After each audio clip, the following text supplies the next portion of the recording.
환영합니다. 오늘은 라트비아라는 나라를 탐험해 보려고 해요. 현재 이 나라는 여성이 남성보다 6만 명 이상 많다는 흥미로운 사실이 있어요. 놀랍게도 이들 여성의 51% 이상이 대학 학위를 가지고 있답니다. 그들은 지적이고 아름다우며 대담하고 독신으로 해외에서 장기적인 파트너를 찾고 싶어하는 강한 열망을 가지고 있어요. 함께 라트비아 여성들의 생기 넘치는 매력과 야망을 탐구해 보아요. 라트비아는 북유럽 발트 지역에 위치한 매력적인 나라예요. 북쪽으로는 에스토니아, 남쪽으로는 리투아니아, 동쪽으로는 러시아, 그리고 남동쪽으로는 벨라루스와 접해 있어요. 라트비아는 매혹적인 풍경과 문화적 풍요로움을 자랑해요. 라트비아의 심장은 수도 리가로 멋진 구시가지와 독특한 아르누보 건축으로 유명해요. 서쪽의 쟁갈레 지역은 발트해의 포옹을 받고 있으며 생동감 넘치는 콜카곱은 유럽에서 가장 큰 벤타 폭포로 가는 관문 역할을 해요. 봄이 오면 쟁갈레는 룬달레 궁전과 같은 장대한 궁전들을 통해 과거의 웅장함을 드러내죠. 건축의 경이로움을 좋아하는 분이라면 바우스카 성과 웅장한 메조튼의 궁전은 꼭 방문해야 할 곳이에요. 동쪽으로 가면 블루레이크의 땅으로 사랑받는 라트갈레를 찾을 수 있어요. 이 지역은 라트비아의 대부분의 호수를 포함하고 있어 휴가를 즐기기에 최적의 장소랍니다. 마지막으로 라트비아의 북부 지역인 비드제메가 있어요. 이곳은 관광객들이 가장 많이 찾는 지역 중 하나로 라트비아 인구의 절반 이상이 거주하는 생기 넘치는 수도 리가가 위치해 있어요. 리가는 800년 이상의 역사를 지닌 보물 같은 도시로 과거 외세의 점령에도 불구하고 많은 역사적 및 건축 유산을 간직하고 있으며 여러 녹지 공간이 매력을 더해주고 있어요. 라트비아의 지형은 아름답게 다양해요. 발트해를 따라 긴 해변, 국가의 절반 정도를 덮고 있는 울창한 숲, 그리고 풍부한 호수와 강들이 있어요. 이러한 자연의 다양성은 라트비아를 야외 활동을 좋아하는 이들에게 이상적인 장소로 만들어주죠. 하이킹, 조류 관찰, 낚시를 즐길 수 있는 기회도 많답니다. 이곳의 기후는 차가운 겨울과 온화한 여름으로 특징지어져 있어 눈 덮인 겨울 활동을 즐기거나 여름 모험을 위해 온화한 기온을 선호하는 분들에게 안성맞춤이에요. 라트비아는 면적에 비해 인구가 200만 명에 불과해 다른 유럽 국가들에 비해 아늑하고 덜 붐비는 경험을 제공해요. 이러한 고요한 풍경과 풍부한 역사, 환영하는 분위기가 라트비아를 다음 모험지나 새로운 보금자리로 고려할 만한 독특한 목적지로 만들어주죠. 라트비아는 다양한 역사 속에서 여러 문화와 세력에 의해 형성된 나라예요. 처음에는 스칸디나비아에서 온 바이킹들이 이곳에 발자국을 남겼고 이후 12세기에는 독일 이주자들이 서쪽에서 도착해 약 300년간 지배했어요. 이 시기에 라트비아는 현재의 에스토니아를 포함한 리보니아 연합의 일원이 되었죠. 18세기부터 라트비아는 러시아 제국의 일부가 되었지만 20세기 초 독립적인 국가 정체성의 씨앗이 싹트기 시작했어요. 특히 수도 리가를 둘러싼 독일과의 격렬한 갈등 속에서 말이죠. 21세기 18년 11월 18일 라트비아는 독립을 선언했어요. 그러나 이 자율 기간은 짧았고 라트비아는 곧 제2차 세계대전의 소용돌이에 휘말려 처음에는 소련군에 의해 점령되었고 이후 독일군에 의해 다시 점령당했어요. 전쟁 후 라트비아는 소련에 재통합되어 21세기 91년까지 그 지배하에 있었죠. 소련의 지배에서 벗어난 이후 라트비아는 정부와 사회를 재건하고 있어요. 현재 라트비아는 작지만 매우 발전된 경제를 자랑하며 발트 지역에서 두 번째로 큰 경제를 가지고 있어요. 2004년부터 유럽연합의 자랑스러운 회원국으로 더 큰 유럽 경제 및 정치 구조에 통합되고 있어요. 이제 질문 하나 드릴게요. 당신은 어디에서 오셨나요? 라트비아에 가본 적이 있나요? 그 나라에 대한 인상은 어땠나요? 아래에 댓글로 남겨주세요. 라트비아에서 소나무는 흔한 나무로 전 세계적으로 유명하며 수십 개국에 수출되고 있어요. 라트비아의 광대한 숲에는 여우, 사슴, 스라소니, 멧돼지, 토끼 등 다양한 동물들이 살고 있답니다. 하지만 원조 크리스마스 트리의 타이틀을 두고 치열한 경쟁이 있어요. 전설에 따르면 세계 최초의 크리스마스 트리는 2010년에 라트비아에 세워졌다고 해요. 이 나무는 수도 리가에 설치되었다고 전해지죠. 하지만 이 이야기는 논란의 여지가 있어 이웃 에스토니아의 탈린 주민들은 이 버전을 믿지 않고 장식물이 그곳에서 70년 먼저 태어났다고 주장하고 있어요. 라트비아는 기독교의 영향을 받은 마지막 지역 중 하나로 인구의 70%가 기독교인으로 알려져 있어요. 라트비아 요리는 버터 함량이 높고 캐러웨이와 후추를 사용하며 매운 음식은 드물어요. 유제품도 특히 인기가 많아서 사워크림, 치즈, 요거트가 많이 소비된답니다. 효모빵은 이 나라에서 주식으로 여겨지며 루프마이제는 가장 인기 있는 종류예요. 이 나라의 공식 언어는 라트비아어로 유럽에서 가장 오래된 언어 중 하나이며 많은 인구가 앞서 언급한 소련 지배 덕분에 러시아어에 능숙해요. 그리고 라트비아는 애정 어린 별명으로 내성적인 사람들의 나라로 알려져 있으며 사람들은 이 명성을 잘 살리고 있어요.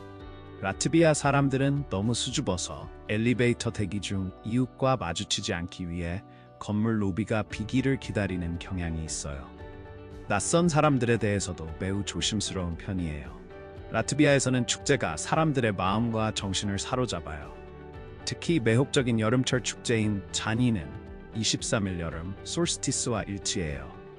이 고대 이교도 축제는 봄에서 여름으로의 전환을 기념하며 가장 긴 날이에요. 라트비아 전역에서 현지인들은 모닥불을 피우고 축제 분위기로 모여 민속 노래와 활기찬 춤으로 밤을 밝히는 오래된 전통을 되살려요. 또 다른 중요한 문화 행사로는 라트비아 민속 무용 축제가 있어요. 이 축제는 라트비아 전역의 여러 도시에서 매 5년마다 열리는 특별한 행사로 수천 명의 참가자들이 화려한 전통 의상을 입고 복잡한 라트비아 춤을 추어요. 이 축제는 시각적으로도 즐거움이 넘치고 방문객들이 함께 참여하여 역사적인 춤 동작을 배우는 기회를 제공해요. 라트비아의 풍부한 문화적 정수를 깊이 있게 경험할 수 있는 환상적인 기회랍니다. 라트비아는 역사적 매력을 현대 경제 성장과 어떻게 조화롭게 유지하고 있을까요? 그리고 이렇게 역동적인 환경에서 삶을 즐기기 위해서는 얼마나 비용이 들까요? 자세한 내용을 알아보아요. 라트비아의 경제는 역동적이고 다양화되어 있으며 전통 농업에서 첨단 정보기술 및 서비스에 이르기까지 다양한 산업이 혼합되어 있어요. 2024년 현재 라트비아의 경제 성장 접근 방식은 혁신과 글로벌 시장과의 통합에 중점을 두고 있어요. 2004년부터 유럽연합의 회원국으로 2014년에는 유로를 통화로 채택하여 무역과 경제 안정성을 촉진했어요. 발트 국가로서의 전략적 위치는 서유럽과 러시아 간의 중요한 물류적 장점을 제공해요. 라트비아의 생활비는 많은 서유럽 국가들에 비해 상대적으로 저렴해요. 리가에서는 시내 중심가의 1룸 아파트에 대해 월 400에서 800달러를 지불할 수 있으며 시내 외곽에서는 그보다 훨씬 적은 금액으로 가능해요. 소도시와 농촌 지역에서는 가격이 그 절반 정도로 낮을 수 있어요. 평균 아파트의 경우 전기, 난방, 냉방, 수도, 쓰레기 등의 공공요금은 계절에 따라 월 100에서 150달러 정도가 들어요. 한 사람의 기본적인 식료품을 위해서는 월 200에서 300달러의 예산이 필요해요. 외식도 상대적으로 저렴하여 저렴한 식당에서 식사는 약 7달러에서 10달러 정도예요. 또한 라트비아는 세계에서 가장 빠른 인터넷 시스템 중 하나를 자랑해요. 와이파이는 사실 무료이며 매우 고속이에요. 인터넷 사용자들은 공공 및 민간 시설, 일부 공원과 숲을 포함하여 전국 어디서나 비밀번호 없이 인터넷에 접속할 수 있어요. 라트비아에서는 성비 불균형과 높은 교육 수준의 여성이 독특한 사회적 역학을 만들어내고 있어요. 하지만 이러한 인구 통계적 추세가 사회 규범과 개인 관계에 어떤 영향을 미칠까요? 이 발트 국가의 복잡한 사회 구조를 탐구해 보아요. 라트비아에서는 인구가 거의 200만 명인 나라에서 여성이 인구의 53%를 차지하며 이는 약 6만 명 이상의 여성이 남성보다 많다는 것을 의미해요. 라트비아의 평균 기대 수명은 상대적으로 낮은 74.8년으로 유럽연합에서 가장 낮은 수준 중 하나예요. 라트비아 여성들은 남성보다 거의 10년 더 오래 사는 경향이 있어요. 그렇다면 왜 이렇게 큰 격차가 있을까요? 남성들은 심장마비, 뇌졸중, 폐암과 같은 심각한 건강 문제에 더 자주 영향을 받는 경향이 있어요. 또한 남성들 사이에는 건강 문제를 간과하는 문화적 경향이 있어 질병 비율이 높아지는 경향이 있답니다. 게다가 알코올 중독, 흡연, 높은 교통사고 및 직장사고 비율과 같은 생활 방식 요인도 남성에게 불균형적으로 영향을 미쳐 특히 30대와 40대에는 남성 사망률이 여성의 3배에 달해요. 경제적 요인과 고용 기회 또한 남성의 이민율을 높여 많은 젊은 남성들이 더 나은 직업 전망을 찾아 해외로 떠나고 그 결과 여성이 상대적으로 더 많이 남게 되는 인구 구조가 형성되고 있어요. 성폭력 문제는 라트비아에서도 심각한 문제로 많은 유럽 국가들에서와 마찬가지로 큰 이슈예요. 라트비아 중앙통계청이 실시한 성폭력 조사 결과 28세에서 74세 사이의 여성 중 4분의 1이 신체적 또는 성적 폭력을 경험한 것으로 나타났어요. UN 여성의 데이터는 더욱 우려스러운 내용을 담고 있는데 라트비아 여성의 7%가 생애 동안 성폭력을 경험했다고 해요. 대개는 친밀한 관계 외부에서 발생한 경우가 많답니다. 이러한 맥락에서 일부 라트비아 여성들이 독신으로 남거나 외국인과의 교회를 선택하는 이유는 놀랍지 않아요. 또한 교육 격차가 존재하는데 25세에서 34세 사이의 여성 중 51%가 고등교육을 받았지만 남성은 단지 28%에 불과해요. 이러한 격차는 많은 라트비아 여성들이 놀라울 정도로 회복력이 뛰어나고 동시에 높은 교육 수준을 갖추고 있음을 강조해요. 리가는 유럽의 주요 도시들인 베를린, 런던, 파리와 마찬가지로 활기찬 나이트라이프를 자랑해요. 리가의 역사적인 중심지는 레스토랑, 와인바, 펍, 나이트클럽으로 가득 차 있어요. 특히 주말 여행 오는 외국인들에게 인기가 많으며 총각 및 처녀 파티를 포함한 다양한 모임이 이루어져요. 가격이 저렴하고 항공 노선이 많으며 현지 업체들이 이러한 축제를 위한 전문 서비스를 제공하기 때문이죠. 리가에서 총각 파티를 개최할 생각이라면 스트립 클럽이 부족하지 않으며 거리에서 유혹적인 제안을 하는 홍보자들을 쉽게 찾아볼 수 있어요. 흥미롭게도 젊은 현지인들은 한 클럽에 머무르지 않고 여러 클럽을 옮겨 다니며 다양한 스타일을 즐기는 경향이 있어요. 많은 바 중에서 IR는 특히 눈에 띄는데 들어서자마자 바 위에서 춤추는 2명의 댄서를 쉽게 발견할 수 있어요.